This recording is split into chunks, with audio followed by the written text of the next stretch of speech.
حضرت ابو ہریرہ رضی اللہ تعالیٰ عنہ سے روایت ہے، کہا رسول اللہ صلی اللہ علیہ وآلہ وسلم نے فرمایا، اللہ تعالیٰ نے مخلوق کو پیدا فرمایا، حتیٰ کہ جب وہ ان سے فارغ ہو گیا تو رحم نے کھڑے ہو کر کہا، یہ میرا کھڑا ہونا اس کا کھڑا ہونا ہے جو قطع رحمی سے پناہ کا طلبگار ہے۔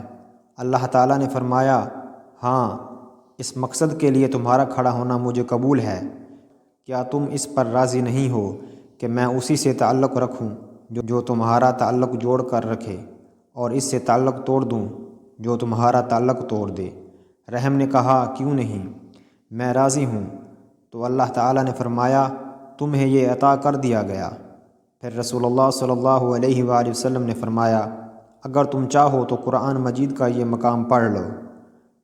تو کیا تم اس بات کے قریب ہو گئے کہ اگر تم پیچھے ہٹو گے تو زمین میں فساد برپا کرو گے اور خون کے رشتے توڑ دو گے؟